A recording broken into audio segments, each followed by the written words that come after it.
안녕하세요. 양질의 책을 선별해서 아나운서가 읽어드리는 오디오북 당신의 귓가입니다.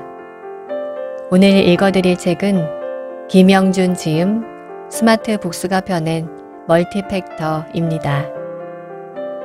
스타벅스 코리아는 어떻게 성공할 수 있었을까?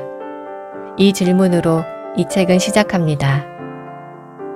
성공한 기업들의 널리 알려진 성공 요인들이 과연 정말 핵심 요인인가 하는 의문을 가지고 공차, 마켓컬리, 스타일난다 등 국내 기업을 통해 성공의 진짜 이유를 파헤쳐 봅니다.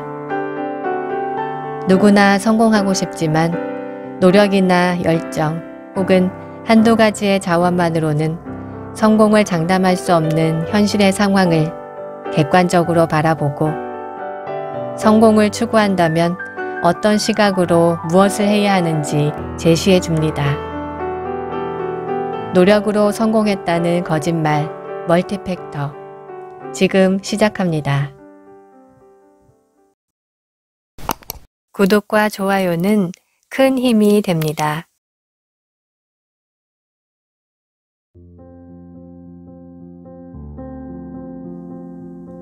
공차.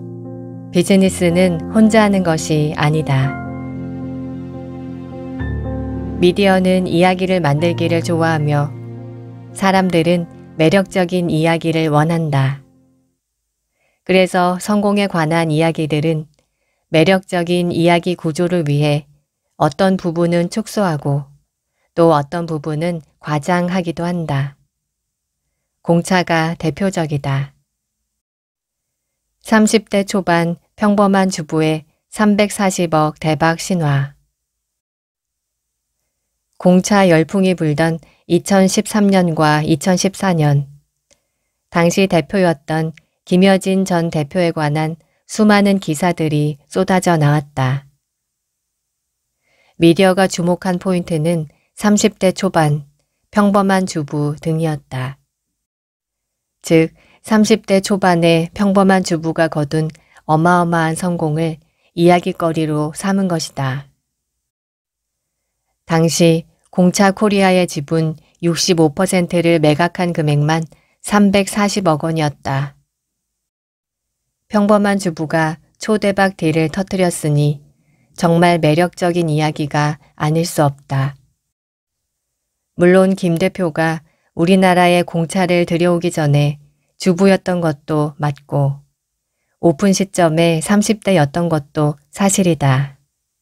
하지만 평범한 주부와는 거리가 있다. 알려진 대로 김여진 전 대표가 공차의 대만 본사로부터 한국의 마스터 프랜차이즈를 따내는 것은 보통 일이 아니었다. 본사 설득에 들인 기간만 1년이었고 그 기간 동안 치밀하게 프레젠테이션을 준비했으며 제안사항이 있을 때는 이메일을 보내는 것이 아니라 직접 대만 본사를 찾아가는 정성을 들인 것으로 알려져 있다. 더군다나 마스터 프랜차이즈를 따내고 국내에서 바로 영업을 시작한 것이 아니라 대만의 매장에서 6개월간 일을 해보고 국내에서 1호점을 오픈했다. 이는 자영업에 뛰어드는 40대 이상의 창업자들에게 모범 사례로 권해도 부족함이 없다. 당시 공차는 본사가 위치한 대만뿐만 아니라 이미 싱가포르를 비롯한 중화권 아시아 국가들에 진출해 있었다. 성공적으로 글로벌 프랜차이즈를 운영 중이니 안정성과 운영 능력은 검증되었고 문제는 국내에서의 인기였다. 김 대표는 싱가포르를 방문한 한국인 여행객들이 공차 매장 앞에 줄을 선 것을 보고 한국에서도 통할 것이라고 확신했다고 한다. 그러나 이런 기회를 김 대표만 알아본 것은 아니다. 한국에서 공차의 성공 가능성을 알아본 사람들은 그녀 외에도 적지 않았다. 실제로 마스터 프랜차이즈를 얻기 위해 대만의 공차 본사에 제안한 대기업과 외식 업체들이 여럿 있었다고 하니 말이다. 마스터 프랜차이즈는 아무에게나 허락하는 것이 아니다. 말 그대로 한 지역의 가맹사업 운영권을 파는 것이기에 일반적으로는 파트너의 자금력과 경영 능력 등을 매우 중요시한다. 해외의 유명 프랜차이즈를 국내에 들여오는 곳들이 하나같이 대기업이나 규모를 갖춘 외식업체들인 것도 이런 이유 때문이다. 그럼에도 김 대표에게 마스터 프랜차이즈를 허가한 것은 공차 본사가 한국으로 확장할 마음이 그다지 없었기 때문인 것으로 추측된다. 확장이 목표였다면 김 대표보다 좋은 선택지가 많았다. 한편 김 대표의 계획은 한국의 매장을 소규모로 여는 것이었고 바로 그 점이 자신이 낙점받은 이유라고 밝히고 있다. 매장을 소규모로 운영한다면 점포를 너무 많이 열었을 때의 질적 하락을 걱정하지 않아도 되었기 때문이다.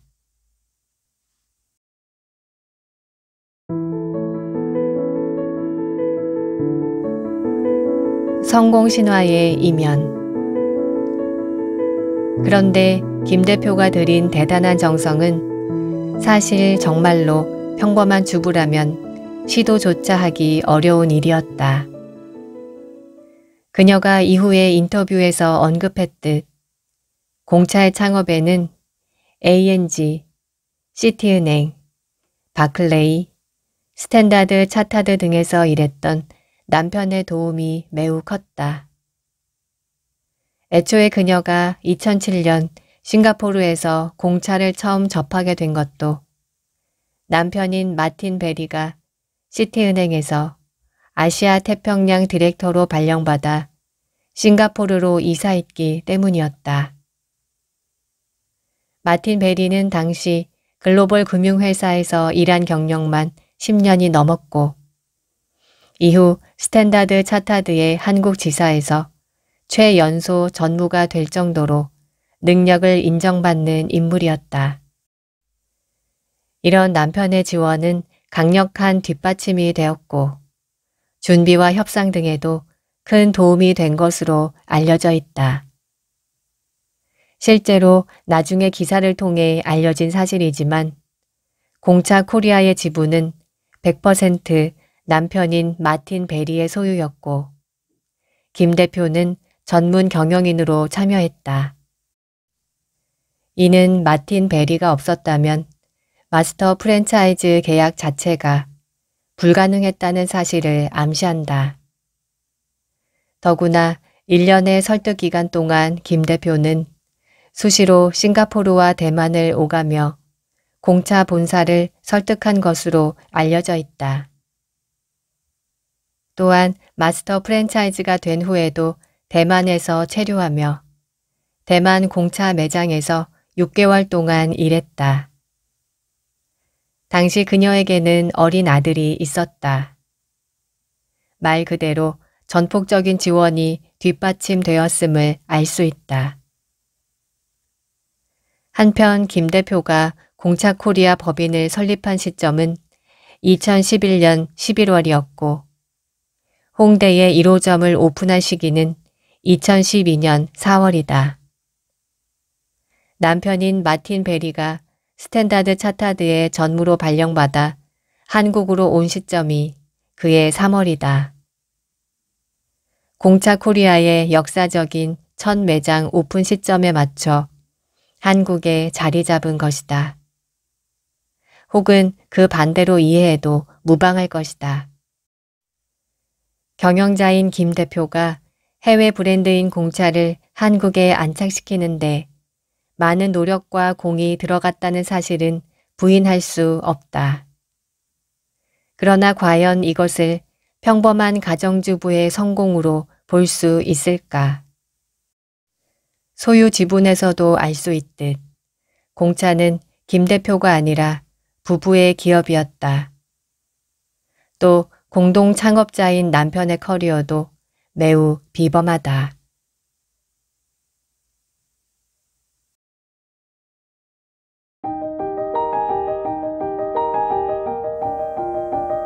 창업 이후 그리고 매각. 이제 창업 이후를 살펴보자. 공차의 대만 본사가 김 대표와 계약한 것은 수익성에 굴복하지 않고 레시피를 지킬 수 있을 것이라는 이유 때문이었다.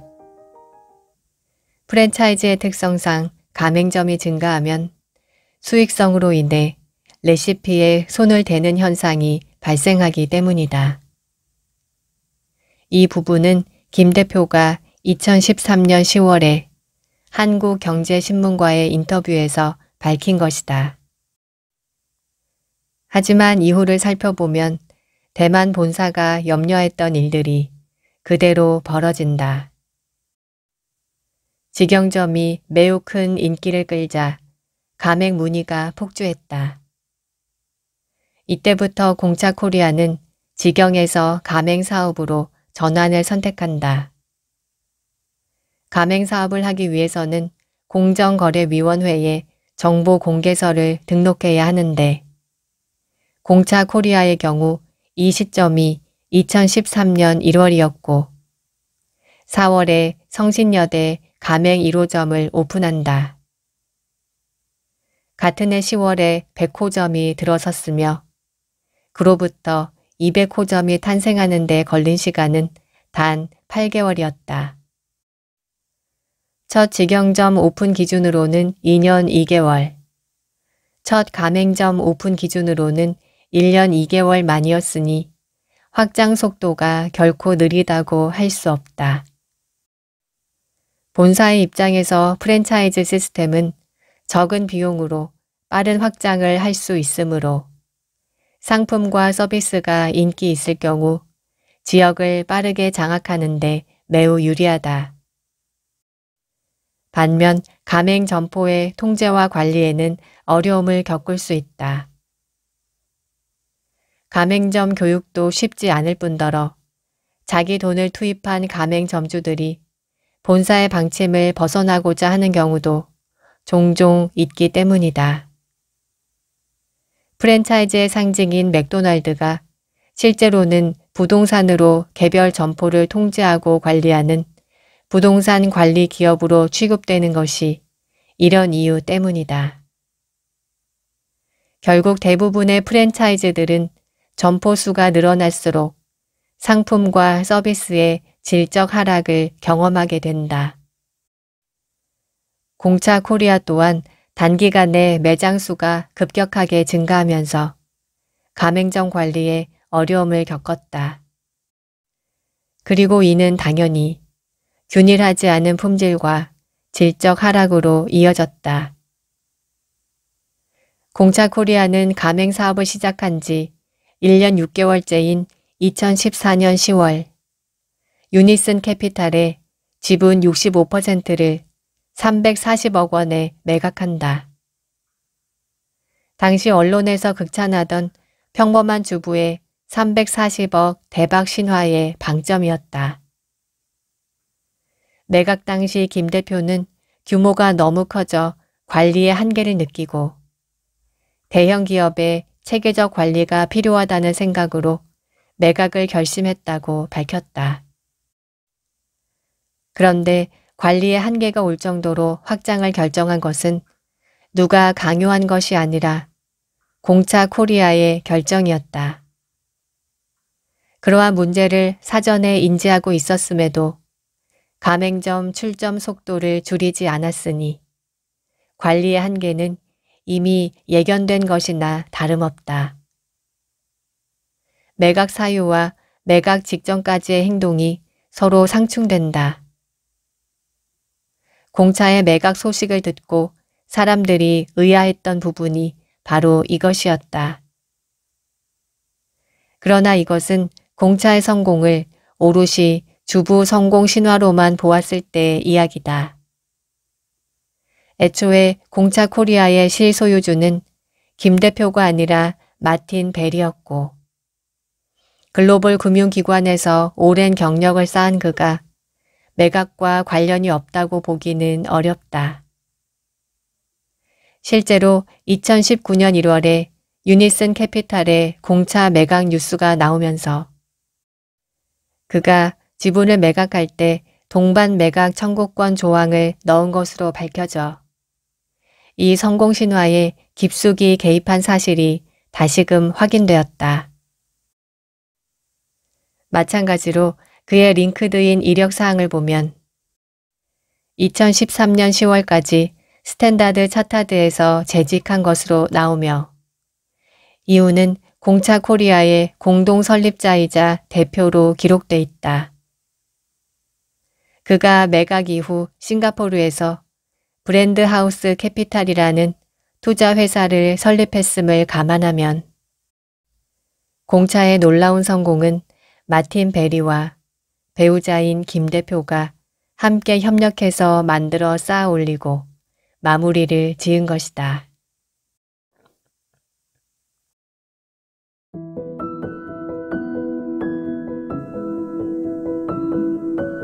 김 대표 부부의 확실한 우위.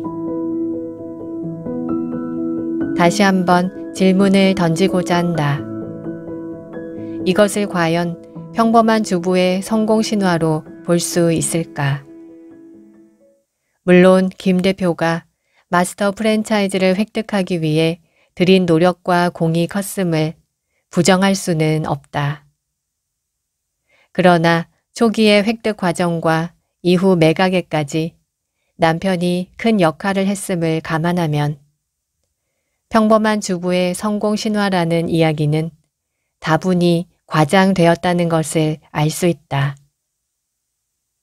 물론 그렇다고 해서 공차의 성공이 과소평가될 이유는 없다. 그러한 역할이 뒷받침된다고 해서 누구나 성공하는 것도 아니기 때문이다. 김 대표가 공차 대만 본사를 설득하기 위해 들인 노력과 추진력을 보면 누구에게나 귀감이 될 만하다. 그러나 그것만으로는 사업의 성패가 결정되지 않는다. 만약 자원이 거의 비슷한 경우라면 이러한 부분의 차이가 결과의 차이를 만들겠지만 경쟁에서 자원의 차이는 분명 큰 부분이다. 실제로 남편인 마틴 베리의 비즈니스와 투자 금융에 대한 이해력, 협상력, 자금 지원 등은 사업가 개인의 차원에서 보자면 어지간한 사람이 범접하지 못할 우위였다. 김 대표만 보자면 우위라고 말할 요소들이 부족하다. 알려진 이력만 보자면 평균 이상의 사업가라고는 보기 어려울 것이다. 그러나 부부로 묶어서 보면 김 대표 부부는 시작에서 어떤 사람들보다 확실한 우위를 점하고 있었다. 그리고 그 우위를 잘 이해하고 활용했고 여기에 적당한 운이 더해져 극대화된 성과를 얻어낸 것이다. 결코 평범한 주부의 노력과 열정만으로 거둔 결과물이 아니다.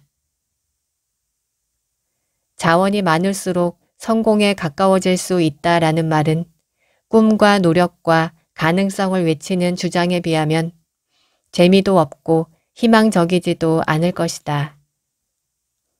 그러나 좀 더 현실에 가깝다. 그리고 그동안 사람들이 그다지 주목하지 않았던 이 부분이야말로 바로 성공한 곳들이 가지고 있던 우위다.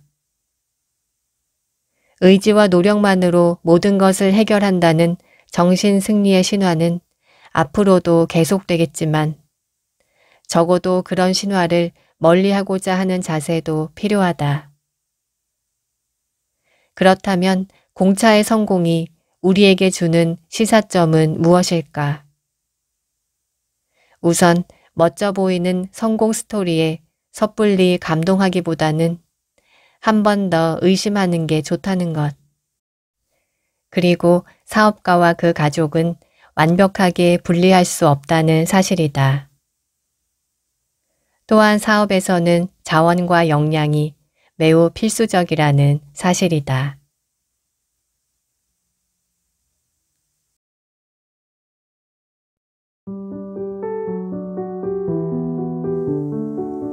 비즈니스는 우위의 총력전이다. 전쟁의 기본은 총력전이다. 자신이 가지고 있는 모든 자원을 사용해 가장 효율적으로 운영해야 한다. 나의 우위는 강조하고 열위는 최소화하며 상대방의 우위를 최소화하고 열위를 공략해야 한다. 그러나 자기 개발과 성공 스토리들은 오로지 개인의 초점을 둠으로써 우위를 강조하여 성공을 향해 총력전을 해도 모자랄 판에 그 반대를 이야기하고 있다. 만약 당신이 한 부대의 지휘관인데 병사 수도 적고 훈련도 안 돼 있으며 사기도 낮고 장비와 물자도 부족하고 보급은 안 되며 지형까지 불리한 상황이라고 가정해보자. 이런 상황에서 어떤 사람이 당신이 더 노력하고 간절하면 이길 수 있습니다 라고 한다면 어이가 없을 것이다. 이런 일이 그동안 자기개발과 성공 스토리라는 이름으로 지속되었다는 점이야말로 놀라운 일이다. 열위의 상황에서 대단한 성취를 이루어낸 사업가가 영웅처럼 보이는 것은 사실이다. 하지만 그런 영웅적인 성공이 아니면 가치가 없는 것일까? 비즈니스는 너무나 치열하고 경쟁적인 영역이기에 얼마나 아름다운 성공인가를 따져 예술 점수를 매기는 것은 사치다. 성공은 그 자체로 존중받아야 하고 인정받아야 한다. 성공에서 부모의 지원은 흠이 되지 않으며 타인의 도움도 마찬가지다. 자신이 가용할 수 있는 자원이 있다면 모두 활용해야 한다.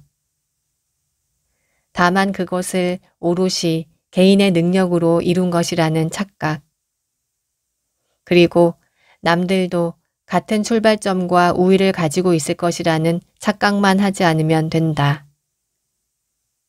그 정도로 성공은 귀한 것이기 때문이다. 미디어의 성공 스토리에 속지 말자. 미디어가 만들어내는 성공 스토리와 자기 개발 담론에 속지 말자.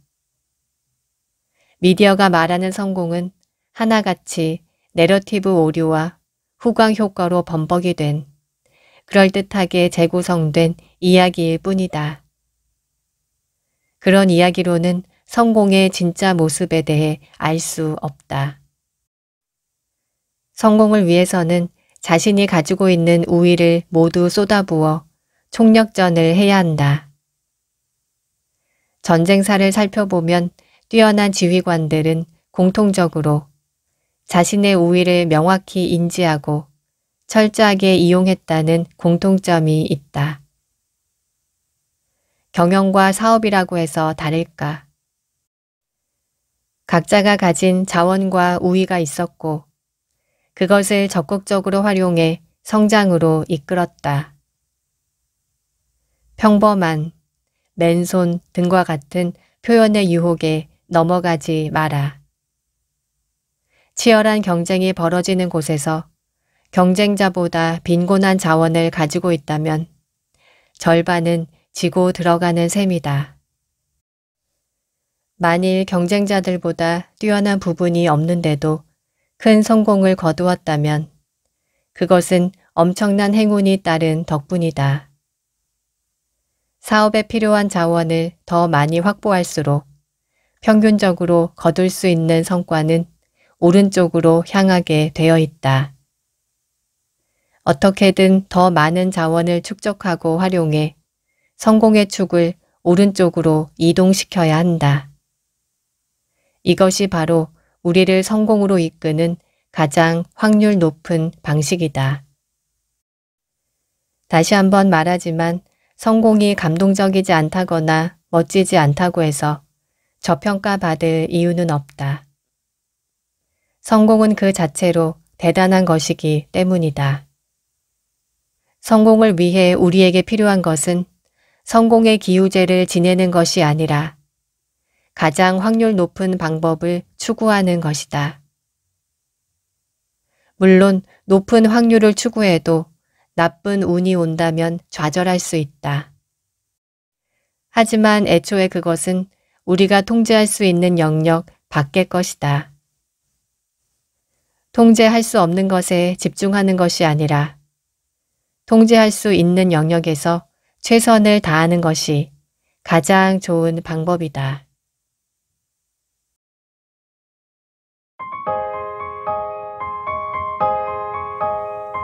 경쟁 자원을 이용한 경쟁은 모두 공정한 경쟁. 성공은 단순하지 않다. 이것이 제일 문제다. 우리의 두뇌는 어떤 현상을 단순화해서 이해하려고 하는데 이런 경향은 성공에 대한 올바른 해석과 이해를 그르치게 만든다. 단순하게 이해하려고 하는 태도를 멀리해야 성공이 제대로 보인다. 정말로 성공을 목표로 한다면 노력과 열정에 대한 과대 평가부터 멈추어야 한다. 성공에 영향을 미치는 경쟁 요소들은 무척 다양한데 다른 요소들을 모두 지우면 노력이나 열정이 그만큼 과대 평가된다. 이러한 접근의 문제점은 다른 요소를 활용한 경쟁을 부정하면서 현실과 동떨어진 경쟁을 하도록 부추긴다는 것이다. 대표적인 것이 바로 경쟁에서 재능과 노력이 아닌 다른 요소가 개입되면 불공정한 것처럼 보는 시각이다. 예를 들어 우리는 많은 자본을 투입해 우위를 잡는 것을 매우 부정적으로 본다. 자본의 힘으로 경쟁하는 것을 공정하지 않다고 여기는 것처럼 말이다. 이러한 사람들은 자본의 힘을 통한 경쟁을 기울어진 경기장에 비유하기도 한다. 그러나 이는 명백하게 잘못된 인식이다. 스포츠만 살펴보더라도 그렇다.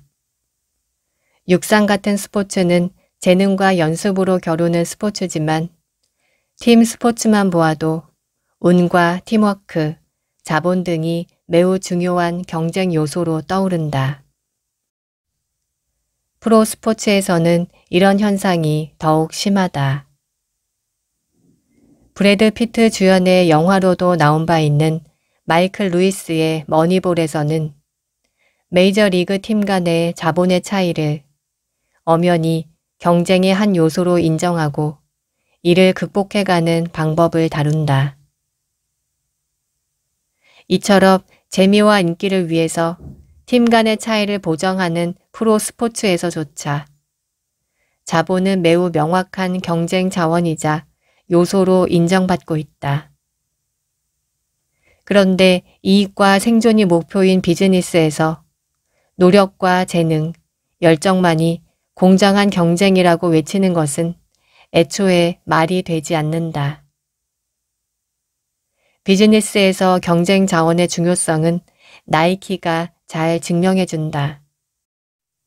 일반적으로 글로벌 기업들의 초창기 모습은 제대로 알려진 것이 많지 않지만 나이키의 경우 공동 창업자인 필 나이트의 자서전 슈독을 통해서 제법 널리 알려져 있다. 슈독에서 필 나이트와 동료들이 보인 신발에 대한 열정은 대단하다는 말로도 부족하다. 하지만 그 열정과 노력만으로 나이키라는 기업이 탄생했을 것이라고 생각한다면 오산이다. 나이키의 또 다른 공동 창업자는 오리건 대학의 육상 코치인 빌 바우어만이다. 그는 필 나이트의 은사이자 수많은 국가대표 육상 선수를 코칭한 인물이다. 애초에 오니츠카 타이거가 아무것도 없던 20대의 필 나이트에게 미국 지역 판매권을 허락한 것은 빌 바우어만 코치의 명성과 영향력 덕분이었다. 나이키는 태생부터 육상 관계자와 매우 밀접한 관련을 맺고 있었을 뿐만 아니라 다양한 분야에서 인적 네트워크를 활용해 경영 위기를 넘기기도 했다. 필 나이트 또한 열정밖에 없던 맨손의 창업가가 아니다. 그는 회계법인인 PwC에서 일한 회계사이자 포틀랜드 대학에서 회계학을 가르치던 교수였다.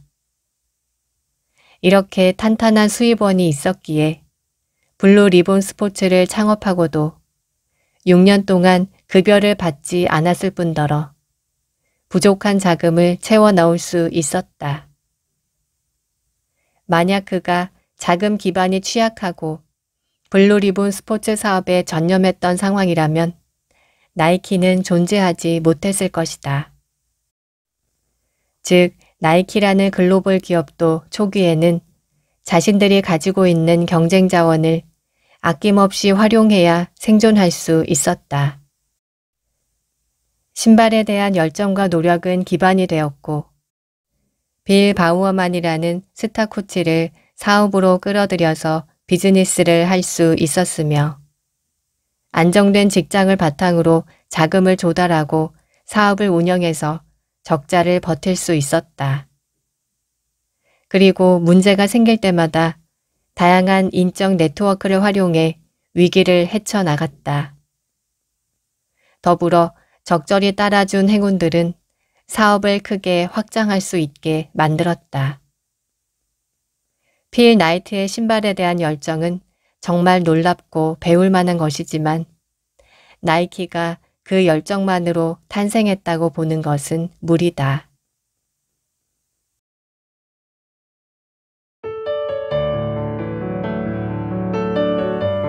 자본도 인맥도 없는 사람에게 어떤 기회가 있을까? 그렇다면 정녕 자본도 인맥도 가지지 못한 사람에게 기회는 없는 것일까? 성공은 가진 자들만이 이룰 수 있는 꿈일까? 아직 포기하긴 이르다. 변화가 없는 안정적 시장이라면 승자는 더욱 성장하고 후발주자는 기회를 얻기 어렵다. 하지만 기술과 트렌드의 변화로 언제나 시장에는 격변이 발생하고 있으며 이는 가지지 못한 사람들에게도 기회로 작용한다. 2000년대에 블로그라는 플랫폼이 등장하자 사람들은 자신이 좋아하는 것들을 기록하기 시작했다. 그리고 각 분야에서 읽을 만한 콘텐츠를 꾸준히 축적하고 구독자를 늘려간 사람들은 이를 비즈니스 모델로 하나씩 바꾸기 시작했다. 블로그를 통해 띵굴 시장이라는 비즈니스 모델을 발전시킨 띵굴 마님 같은 경우가 대표적이다. 블로그 이후에는 유튜브가 등장했고 인스타그램이 새로운 플랫폼으로 떠올랐다. 새로운 플랫폼이 등장할 때면 그에 따라 새로운 기회가 등장했다. 그 이전까지 블로그를 하지 않거나 방송을 하지 않던 사람도 자신이 가진 재능을 잘 녹여내 자신이 위치한 플랫폼에서 막강한 경쟁 자원을 구축할 수 있었다. 그런 점에서 새로운 것의 등장이야말로 가지지 못한 사람들에게 새로운 기회의 장이라고 할 수 있다. 그렇기에 현재 가진 경쟁 자원이 없다면 새롭게 떠오르고 시장의 지형을 뒤바꾸고 있는 변화에 주목하고 동참해야 한다. 되도록 새로운 것에는 도전해 보는 것이 좋다.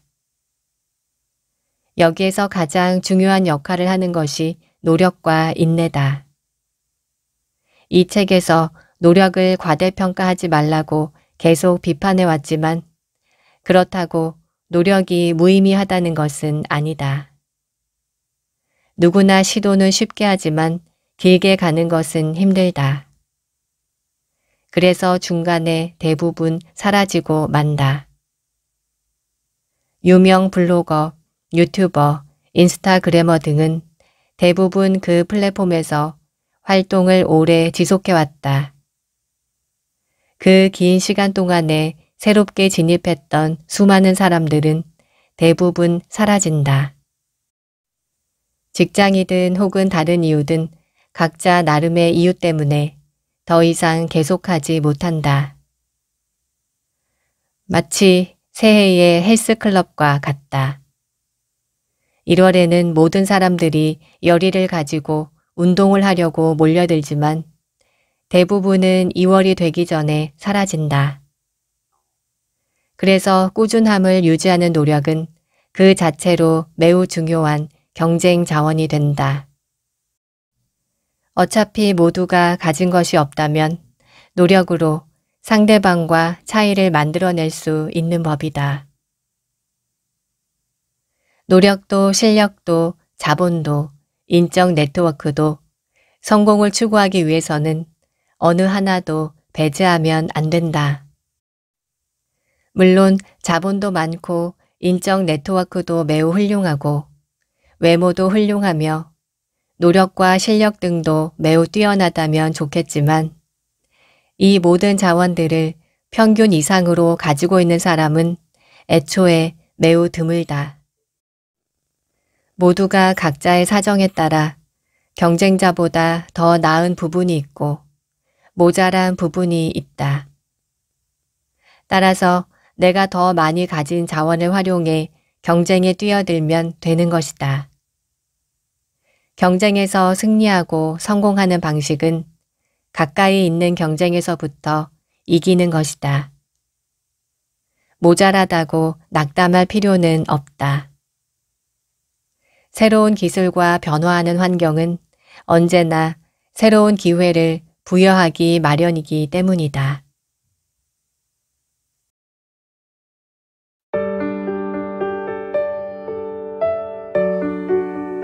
성공을 이루고 싶다면 노력과 열정은 당연히 밑받침되어야 하는 요소입니다. 그러나 우위는 이익을 불러오고 그 이익은 다시 우위가 되어 더 큰 이익을 부르는 마태 효과라든지 언제나 우리의 예상이나 기대 밖의 일이 일어나는 세상의 운 같은 요소도 성공을 이루는 매우 중요한 부분임에 틀림없습니다. 그리고 세상은 끊임없이 변하기 때문에 과거 우위를 차지했던 기업이 내려가기도 하고 후발주자가 선두를 차지하기도 합니다. 그렇기에 저자는 노력이나 열정의 부분을 과소평가하는 것이 아니라 오히려 노력에 더해져야 하는 여러 자원들을 충분히 획득해서 성공의 확률을 높이자고 이야기하는 것입니다. 설사 자본도 인맥도 없는 사람이라 해도 새롭게 떠오르는 시장의 지형들을 활용한다면 얼마든지 도전해 볼 수 있다는 겁니다. 지금 내가 가진 우위는 무엇인지 그리고 앞으로 가질 수 있는 가능성들을 생각해 볼 수 있는 시간이 되셨길 바랍니다. 당신의 귓가에였습니다. 함께 들어주신 여러분 고맙습니다.